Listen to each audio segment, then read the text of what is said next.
So I just wanted to, in 2 minutes, introduce briefly the two organizers of this webinar in terms of projects and activities. So one is the Radiation to Electronics project at CERN.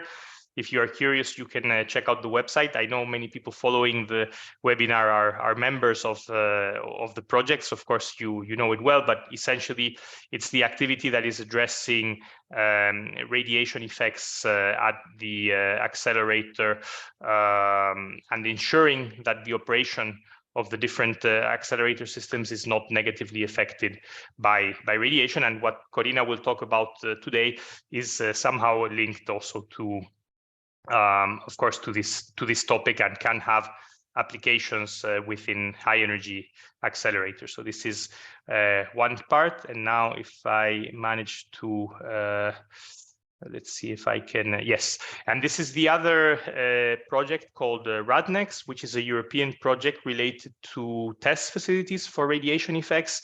It is a network of facilities mainly in Europe, but also Triumph in Canada, offering proton, neutron, and heavy ion beam time free of cost for users and based on proposals. Actually, the deadline for submitting proposals for the 7th call is tonight, but don't worry if you don't manage to write the proposal in the next few hours. We will reopen the call in May.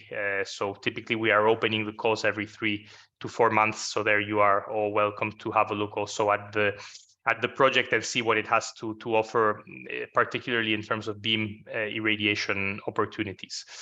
Okay, let me also admit those that connected just now.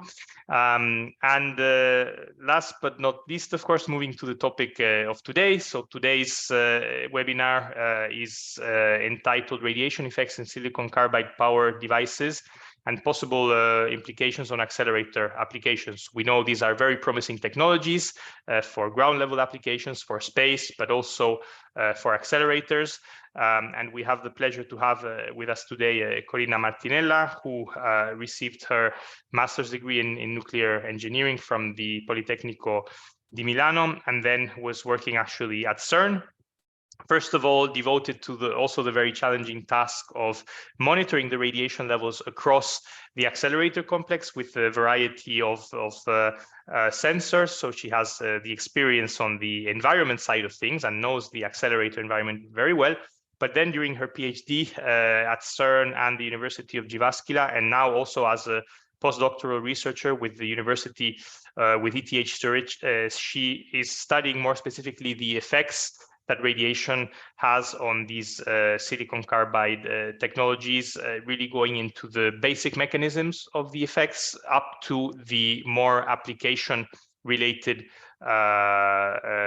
implications of these device level behaviors. So thanks so much, Corina, for being with us. I will stop my share and I hand it over to you. And thanks everybody for connecting. And again, keep in mind your questions. You can put them in the chat during the presentation itself if you don't want them to be forgotten, but we can also then have them picked up also with the open mics at the end of the presentation. So thanks a lot, Corina. We see already your slides perfectly well. So.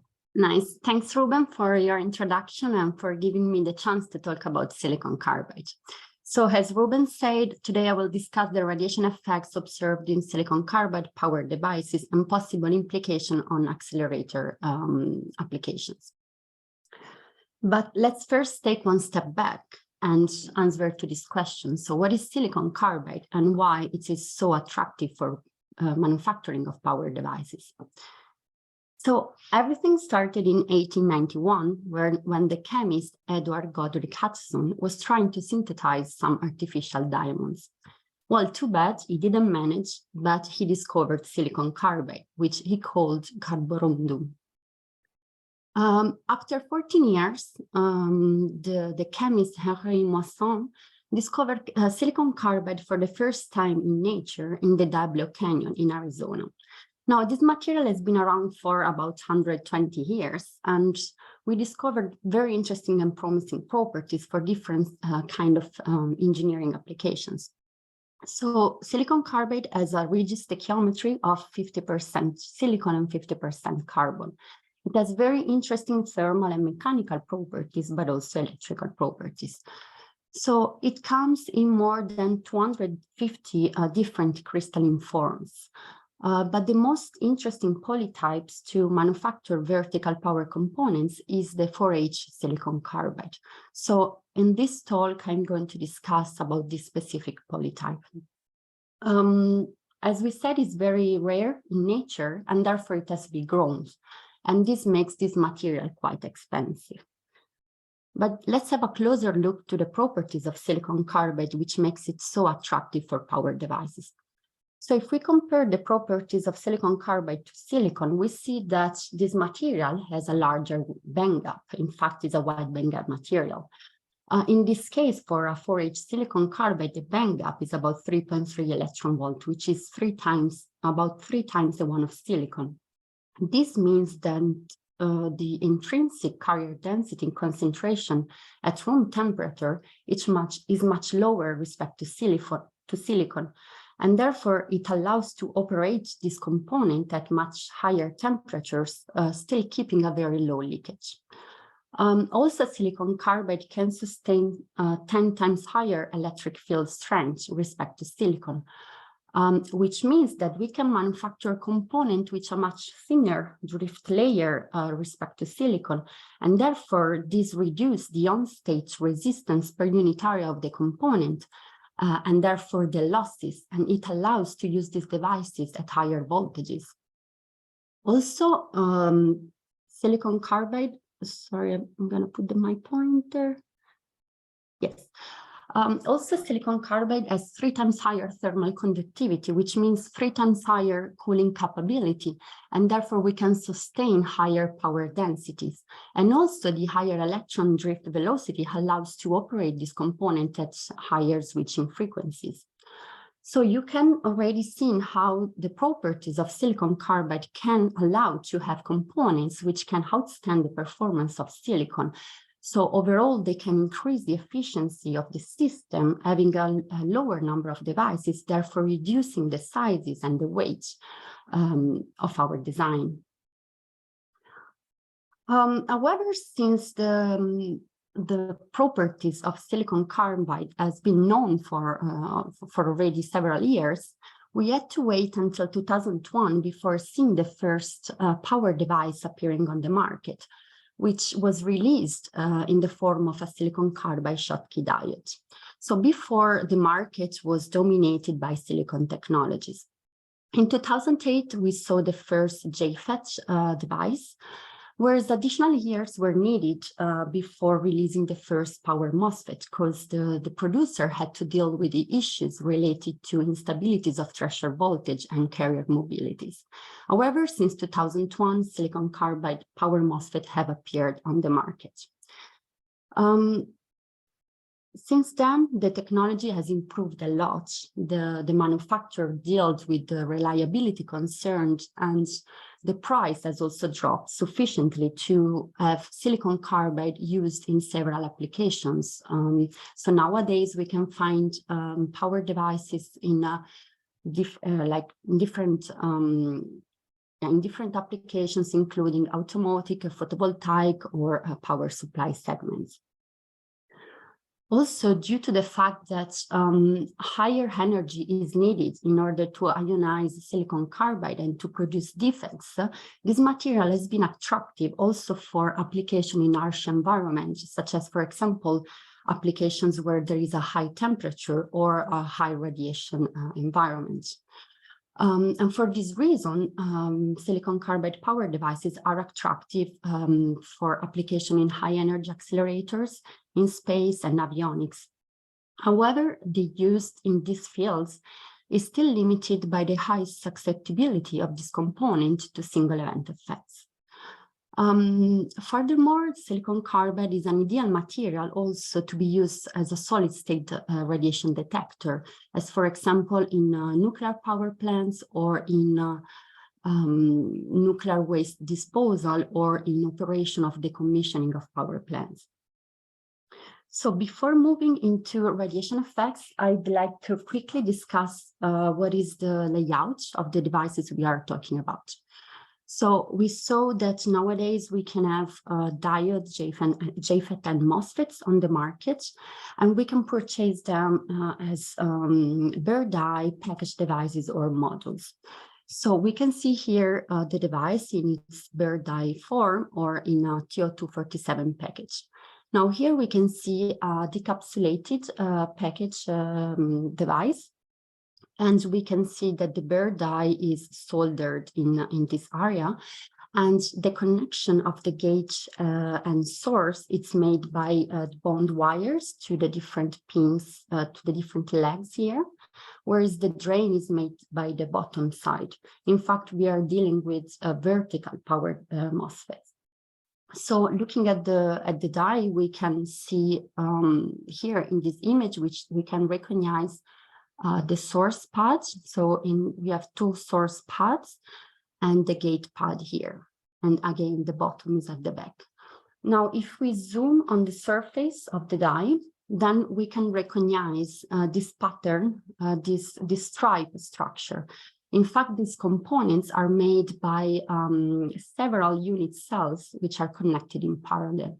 So if we now cut one of these lines and we look at the cross-section, this is how power MOSFET with a planar gate appears.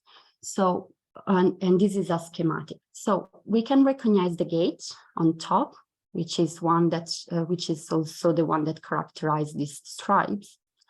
The source contacts, which are made on the side, whereas the drain is at the bottom.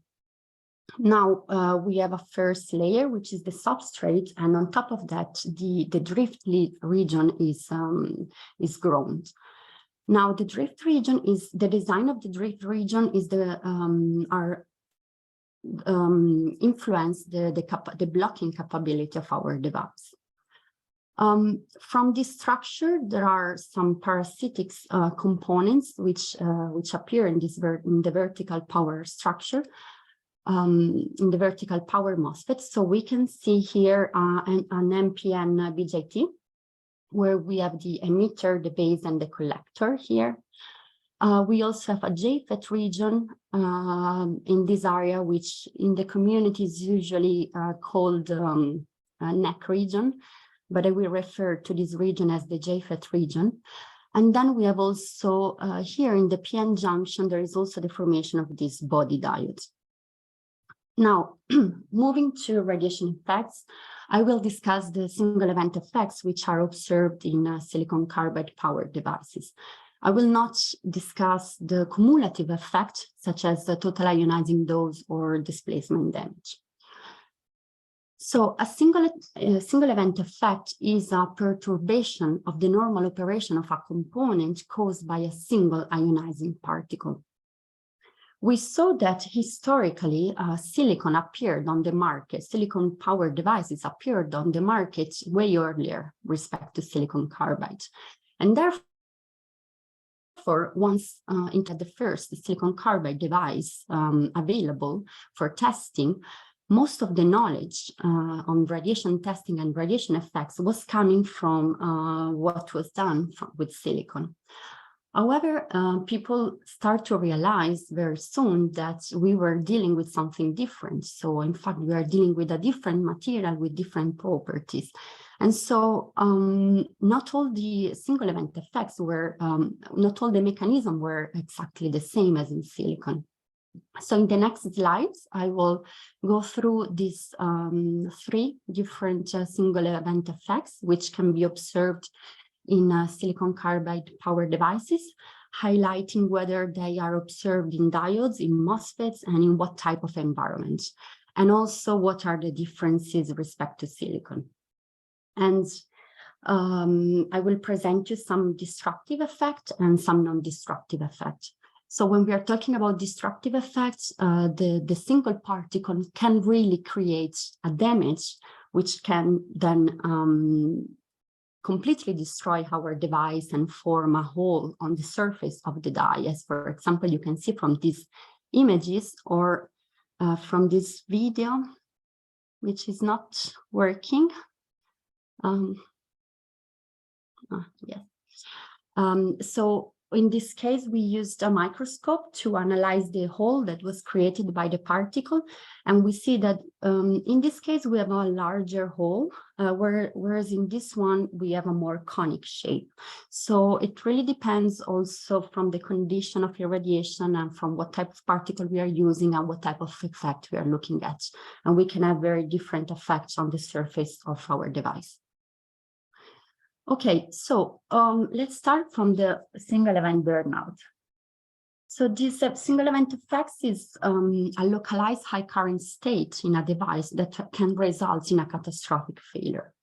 Now, for silicon, the single event burnout was associated with the activation of the parasitic NPN BJT and a tunneling assisted avalanche multiplication mechanism. However, when people start testing silicon carbide powered devices for burnout, there were like some observation that pointed at the fact that the mechanism might have been different. In fact, first of all, the setup that was silicon in order to have active test for single event burnout and so to suppress this activation of the parasitic BJT was not working with silicon carbide because the burnout was too fast, and then it wasn't possible to protect the device from this mechanism.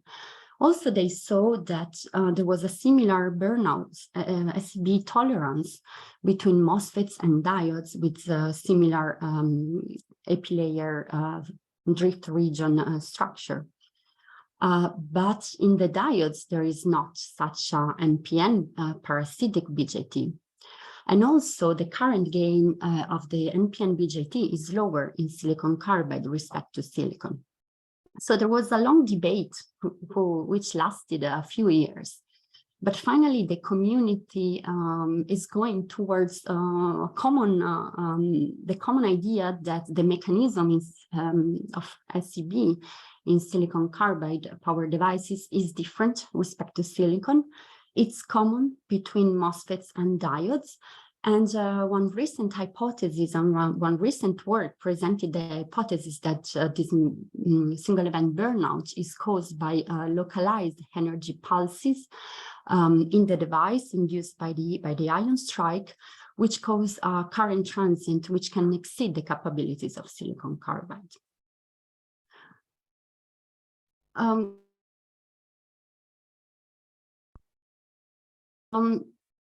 The second single event effect, which is destructive, is the single event gate rupture. So most of the knowledge for silicon carbide comes from silicon. But in this case, the process of oxidation is similar for silicon and silicon carbide, even though for silicon carbide we are using higher temperatures. So what happened in this case is that a single particle can induce conductive path through a damaged gate dielectric. It was reported, however, that this mechanism it's a combination of the interaction of the particle with the oxide, but also the ionization, which is creating in the epilayer. So even though the oxide might be similar between MOSFETs and between silicon and silicon carbide, therefore, this, for sure, the semiconductor is not. So what is happening at the interface in the drift layer is for sure different. So the most known, in literature, there were reported different type of single event gate rupture. The first and most known is the dielectric breakdown. So in this case, when the particles strike into the device, it creates a track of electron holes. And then due to the electric field that is applied, those electron holes drift towards opposite direction. And since the electrons are faster respect to the holes, there is a moment where the holes are accumulated at the interface with the oxide.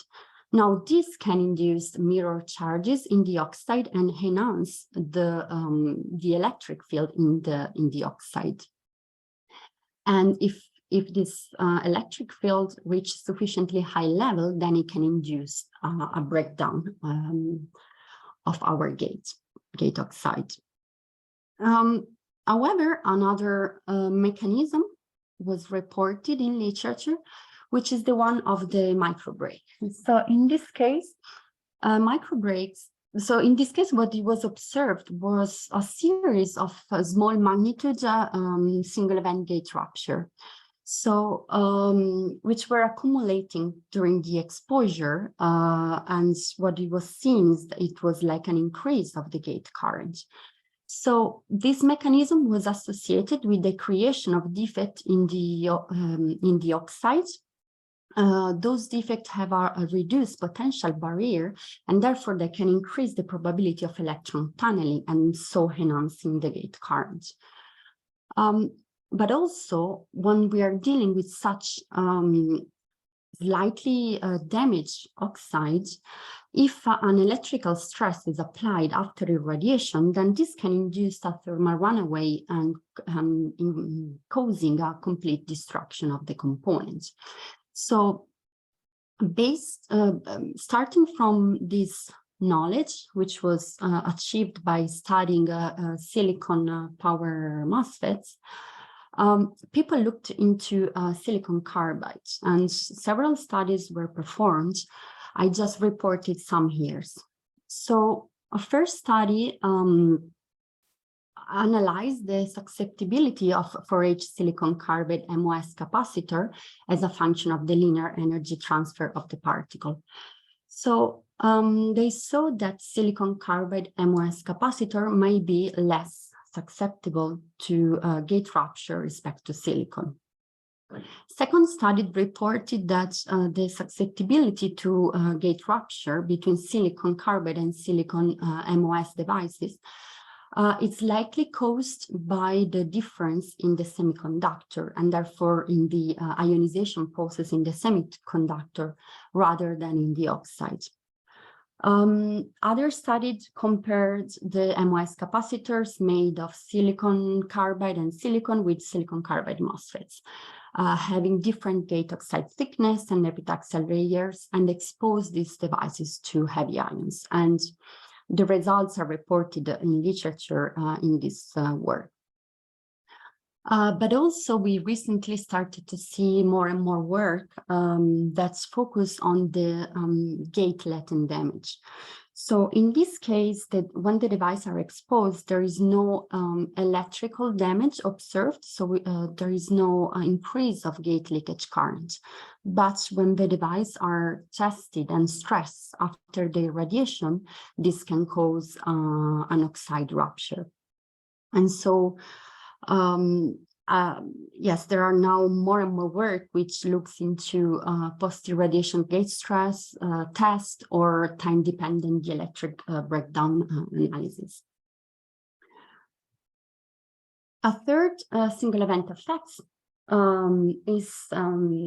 was firstly observed in silicon carbide power diodes. So in this case, when people were testing with silicon, they were either observing only a slight increase of the current due to charge collection or a destructive failure, which could have been a burnout for MOSFET and diodes, or also gate rupture in the case of MOSFET. However, when they looked into power diodes and silicon carbide power diodes and exposed them to heavy ions, they start to see intermediate region of damage, which was not there for silicon. And so this region was characterized by a permanent increase of the reverse current, which was not going back to like normal levels once the beam was switched off. So it was really a permanent damage that was induced in the device. And even though this effect was not destructive, for sure it can induce some reliability concerns on the long term. So initially, people referred to this mechanism as the degradation, but recently it was called single event leakage current. So I'm going to call it single event leakage current or SELC in the rest of the work. So when I started working on this topic for my PhD, there were a lot of studies for silicon carbide power diodes, Schottky diodes, JBS diodes. but there was not so much for MOSFETs. I mean, there were some works, but there were still a lot to be understood. So most of my PhD was focused in analyzing this degradation region for MOSFET technologies. So we did a lot of experiments at RADEF with ions, because this effect was reported only with ions and not with lighter particles. There we used ions with different LETs and different species of ions. When we are performing this type of test, we are using bare dye in order to allow the ion to reach the sensitive regions of our components. So we need to make sure that the ions is crossing the entire epitaxial layer, which is in the first tens of micrometers, depending on the device. So during our experiments, we were monitoring both the gate current and the drain current. So immediately what we observed was that when we were testing below a certain drain source bias, we were observing an increase in steps of gate and drain leakage current with same magnitude and same rate. So as you can see here, like this step was caused by an incoming particle. And we saw that they were really one on top of each other. So they were really increasing with the same magnitude. So for these devices, which were rated for 1200 volts, this mechanism was observed up to 350 volts. Whereas when we were testing for higher voltages, then we start observing something different. So the gate current was still increasing, but the drain current in this case was increasing with much higher order of magnitude respect to the gate. So we start thinking that there could have been two different mechanisms there.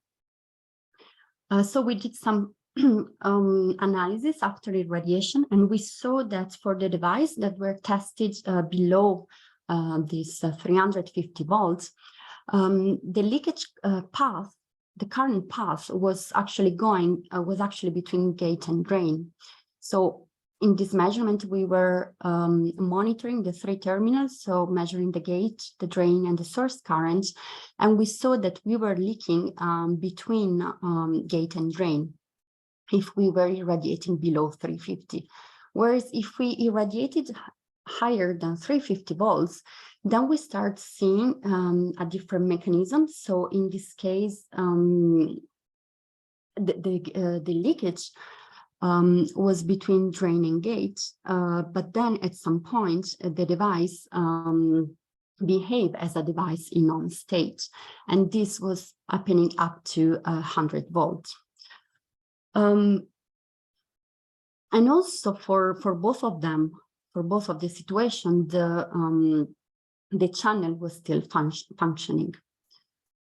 So we decided to further investigate these mechanisms, and we performed some microbeam tests at GSI-UNILAC.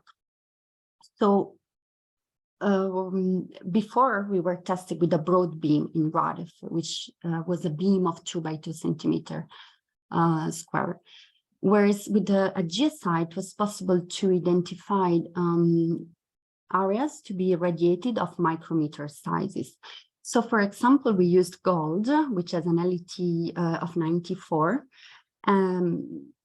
And we selected window sizes of 55 times 50 micrometer square. So what is happening is that the microprobe is scanning the area that you decide to irradiate. And depending on the amount of ion that you want to send to strike into your device, you can adjust the size and the distance. Sorry, you can adjust the distance between one strike and the other. So in our case, we decided to have a distance on the x-axis, so in this direction, of 1 micrometer between one strike and the other. Now, we know that our unit cell is about 9 micrometer for this device, Therefore, it means that we were having 9 ions striking into our unit cell.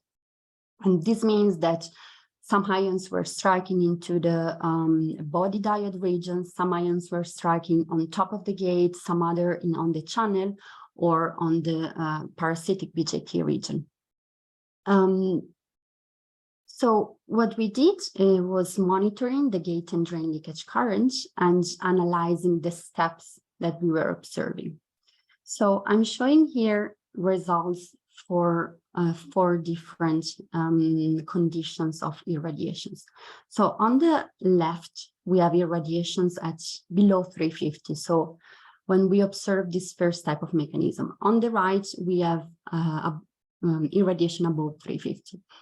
So we saw that there was this increase of gate and drain leakage current. And what we did was analyzing each current, the size of each step, and identified in what position of the irradiated area that was happening. So what you see here are heat maps for the gate current and the drain current. And in the square here, this represents the irradiated area as I showed here. So it's exactly this. And what you see, the white stripes are the gate stripes that you can observe here. So we analyzed gate and drain leakages, and we saw that we were observing higher step, so higher damage for the drain current when we were hitting the device on top of the gate, which is expected. And for the first mechanism of degradation, we said that we have this leakage current that goes between drain and gate. And so we were really seeing a pattern, so higher steps, which are represented here with colors that moves towards the red.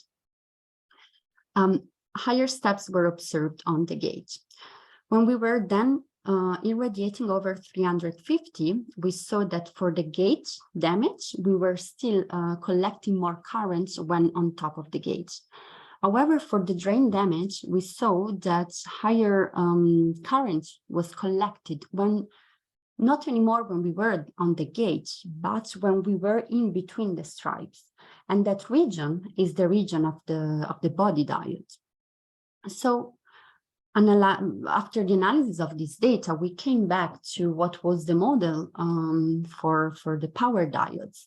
And we modified this second region for the MOSFETs. We added this identification of 2 different mechanisms.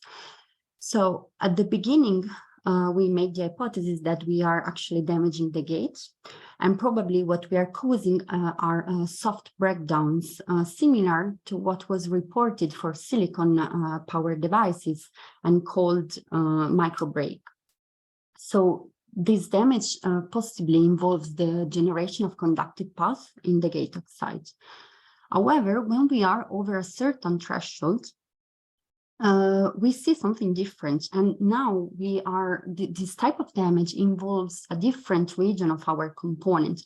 So we are not anymore in the gate and GFET region, but the higher damage is observed in this area. So when we are striking our ion and hitting this area, and also the PN region.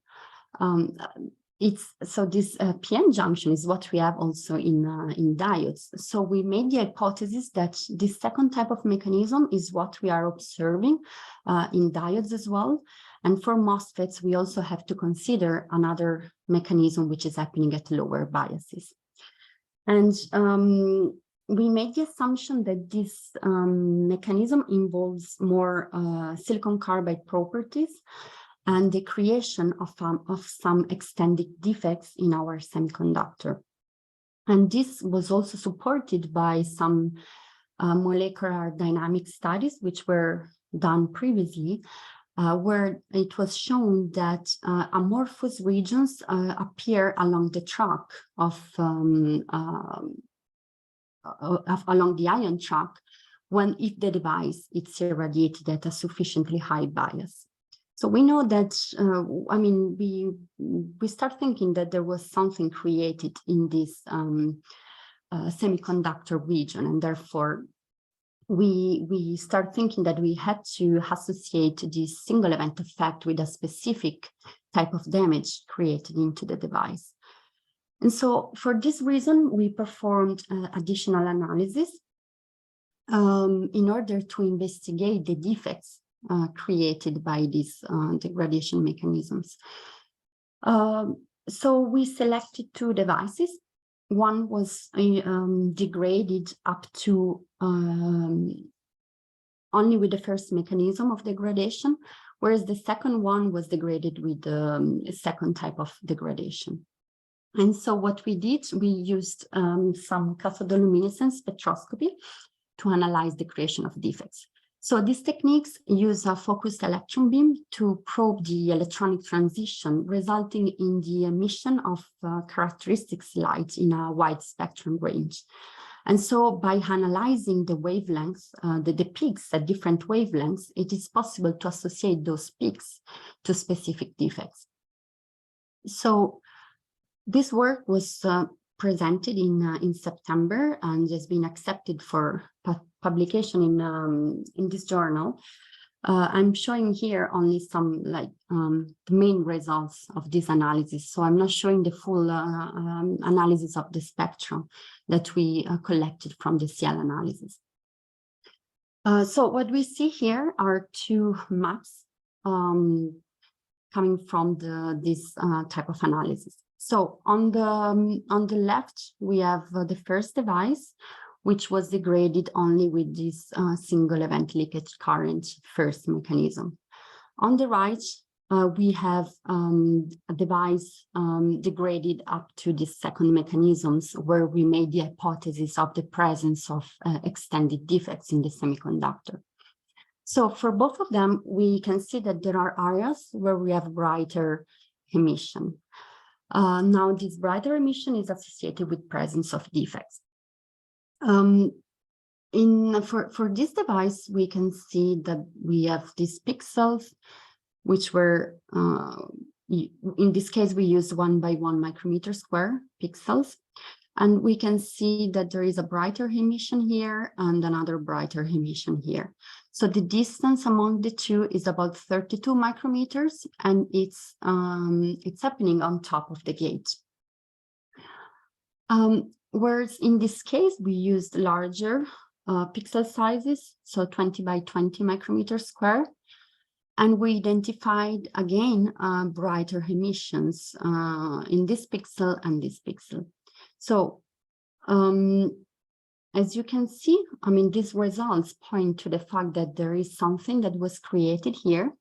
And this defect, as it's quite large, so we can really see a quite large emission, quite large size and impact of this emission here. So here you see the different stripes of the gauge. And here there is another one. So these two brighter pixel were at a distance of about 200 micrometer, one to the other.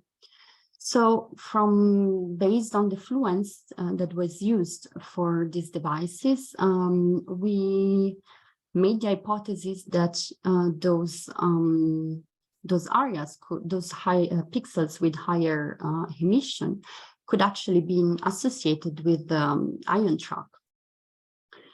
And from the analysis of the spectrum, we managed to identify some possible defects associated with these brighter emissions. Now, as said, I'm not reporting the full analysis of spectra. You can check that in the paper if you're interested. I just want to comment this figure here. So what it was done here was considering the spectra for the brightest spot, so pixel 1 and 3 in both the maps, and subtract the background level of a pristine device. And so what we see is that for the first type of degradation, we have announcement of emission with defects associated with this specific wavelength. Now, this wavelength, where we managed to, looking into the literature, we associated these wavelengths to some defect centers localized in the insulating layers of the gate. Whereas instead, for the second type of degradation, the emission was enhanced for different wavelengths, so in this region. And this was, in literature, we found peaks in this range of wavelengths, which were associated with oxygen vacancy centers, but also with different type of stacking folds. Now, stacking folds are extended defects and very well known in the community because they are responsible of the degradation of the body diode region in power MOSFETs. Yes, then I'd like just to point at this other work that we did, and it was just recently accepted for publication in IEEE TNS.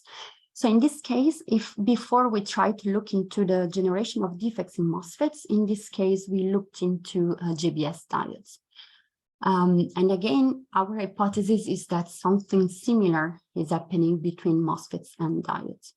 So in this case, we used deep-level-transient spectroscopy to investigate the electrically active defects of commercial silicon carbide JBS diodes. These devices were irradiated with microbeam at GSI at 500 volts and were showing signatures of degradation. Now, we saw that respect to the pristine values before irradiation, we identified a new peak, which we labeled peak C, with an activation energy of 0.17 electron volt below the conduction band. Now, similar peaks with similar parameters were previously reported in literature and attributed to single layer Shockley type stacking folds. So we need to further investigate this peak and to further understand whether this is actually caused by such type of defect or something else is there. But at least what we can see is that we were able to recognize a peak which appeared after irradiation, and therefore this is possibly associated with this type of damage that we are creating in the device. So before moving to the next chapter of this talk, I'd like to show this plot, this figure. This was at the end of my PhD thesis. So as you saw, we did a lot of experiments with heavy ions. And so in this picture, I made a summary of all the single event effects and latent damage effects which were observed in silicon carbide power MOSFETs as a function of the linear energy transfer and of the drain source bias during irradiation. So in addition to what I explained you, in this work, I also analyzed latent damage effects. So the first latent damage effect that we observed was in the oxide. So when irradiating the device in these conditions, even though there is no sign of electrical damage, so we don't see any increase of gate or drain leakage current. So after irradiation, the device looks like a pristine device. But then if we stress the gate, we can induce an oxide rupture. So what I mapped here with this line is the region where you are observing this effect for 10 to the 6 ions per square centimeter, which was used as affluence. Now, if you irradiate the device in this region, we observe the first type of degradation, as I explained. And again, this is associated with a damage in the oxide. Whereas if we go over, we can observe the second type of degradation. And then another latent damage, which is happening in the crystal. So in this case, we are already inducing those type of defects in the device. And then where we are applying a stress, we cause a failure of the component. And then over, we have a single event burnout. Okay, just one additional comments. We have to keep in mind that this can be used as qualitatively, but of course the transition might change between device generation and manufacturers. Okay, moving to the applications of silicon carbide in high energy accelerators. So here you see the accelerator chain at CERN. With also the future circular collider, which was studied in order to develop the future of CERN and having an additional machine which can allow collision up to 100 tera electron volts and therefore to study new type of physics. Now, along the chain of acceleration of the beam, you need to extract the beam from one accelerator and inject it into the other. And this is done by the kicker system. So historically, the kicker pulse generator was based on neutrons. However, more studies have been looking in substituting this pulse generator with semiconductor switches. And for specific designs to be used in FCC or proton synchrotron, they have been looking into silicon carbide. So during my time at CERN, I performed a study where I identified some devices on the market which could meet the requirements which were needed for such a design. And I tested them into test campaigns with atmospheric neutrons and with protons. So on the market, I identified those references. These devices are coming from different manufacturers. They have different electrical, so they're all rated for 1200 volts, but they have a different design of the epi layer of the drift region, and therefore a different blocking capability, even though this is the parameter reported in datasheets. So, and also they have different gate architecture. So some of them have a planar structure. Some other have a trench structure. Now the Infineon have a asymmetrical trench structure with the creation of a single vertical channel here, whereas the ROM has a double trench structure with two channels verticals. Now, I tested them with the atmospheric neutrons and high energy protons of 200 MeV in chip IR and PIF. During the test, I was testing devices in parallel. Between the device and the SMU, I was placing a limiting resistor in order to limit the current in the moment of failure. The irradiation were done at normal incidence, so coming from top, if you think about the layout of the devices I showed you. So for the neutrons, I tested the devices in 3 different conditions of bias, which were about 92, 81, and 72% of the rated voltage. Whereas for the protons, I tried to identify what was the safe operating area. So what was the maximum drain source bias that we could have in order to protect all the devices from a burnout. And these were the fluencies that I used for both the experiments. Now, the neutron results were already published some years ago. But to summarize what we saw, if we look at the cross-section, we can see that planar devices from different manufacturers show higher cross-sections respect to trench ones. So, and then we also have, this is the asymmetric trench, whereas this is the symmetric trench or double trench. Then if we look at the failure in time rates and we normalize them by the active area of the device, because of course not all the devices have the same size, and the breakdown voltage, we see that all of them comes closer and follow a universal trend. However, still inside the trend, we see that planar gate devices have higher probability of failure respect to the trench ones. Now the trench are again in green and in blue. And in particular for this study, the symmetrical trench was the one that had the best performance. But if we go back and look at the breakdown voltage of this component, we see here, we see that is much higher respect to the others. So we have already an indication of something which could increase the tolerance to SEB. But then we tested this component with protons.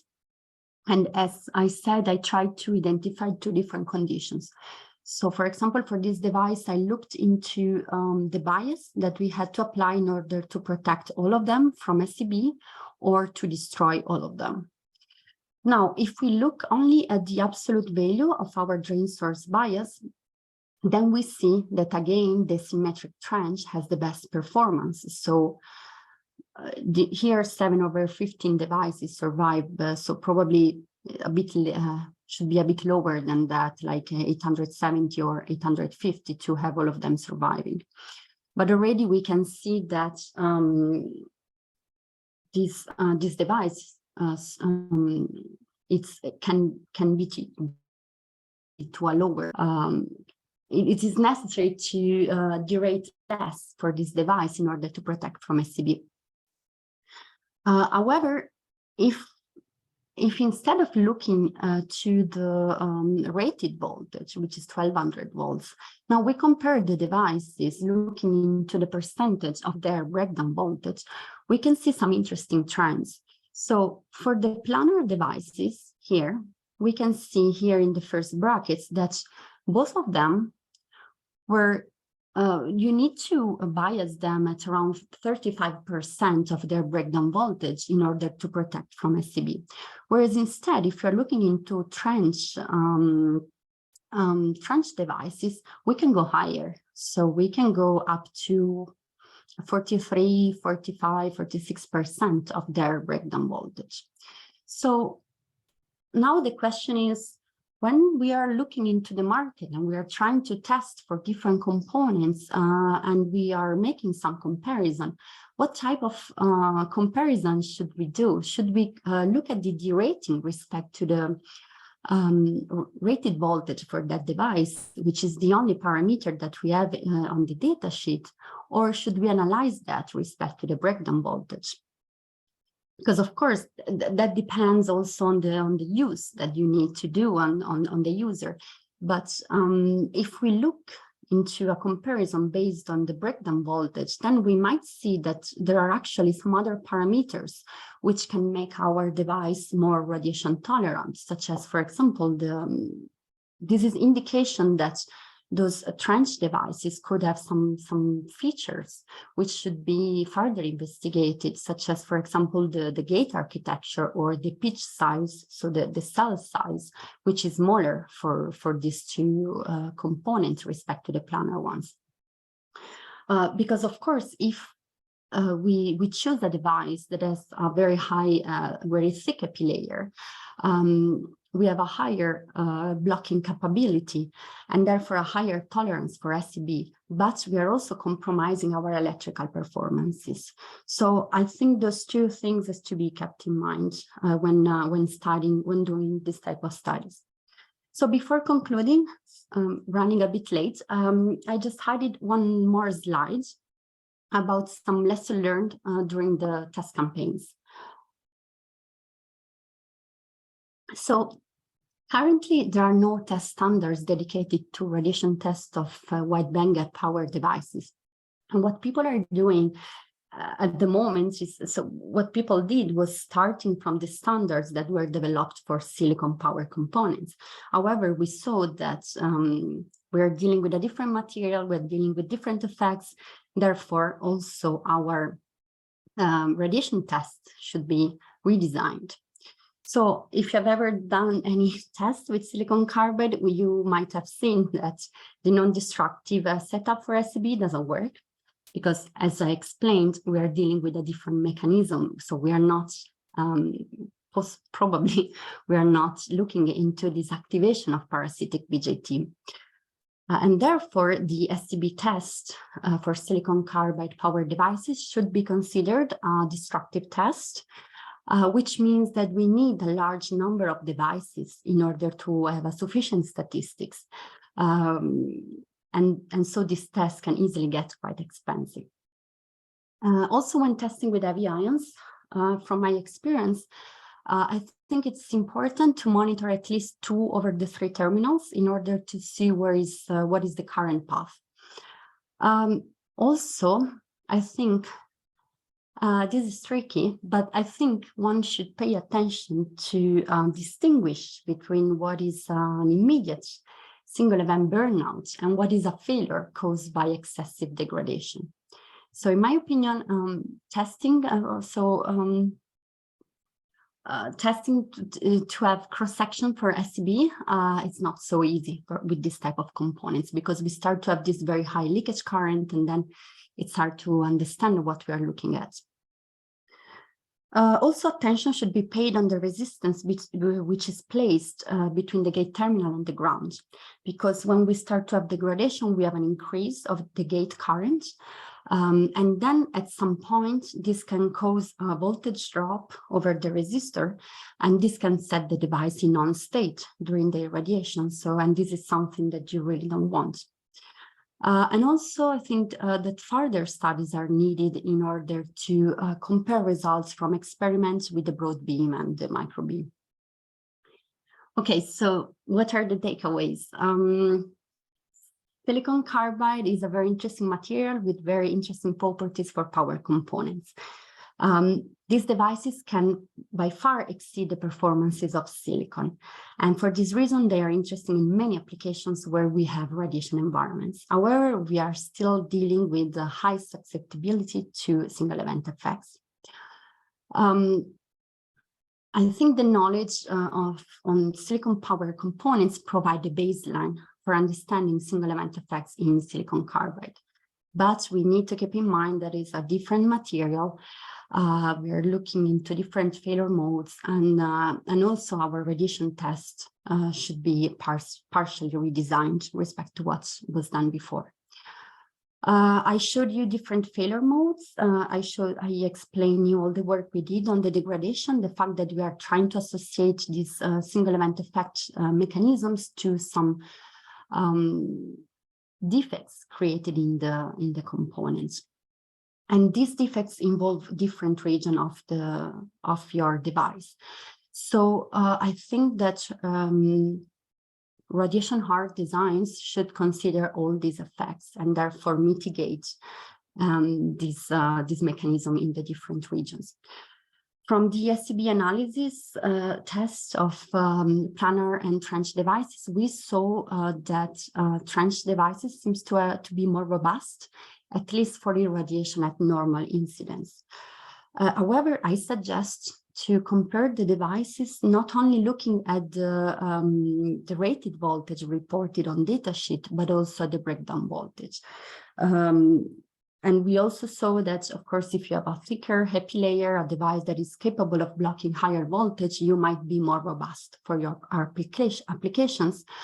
And sometimes this could be good enough, but sometimes the fact that you're compromising your electrical capabilities of the component might be an issue. So it might be, I think it's worth also looking into other type of parameters, which makes the device more radiation hard. And with this, I'm concluding. I'd like to thank my colleagues at the APS laboratory at ETH, my colleagues at the previous colleagues at RADEF at the University of Jyväskylä, and at CERN from the R2E group. And yes, thanks.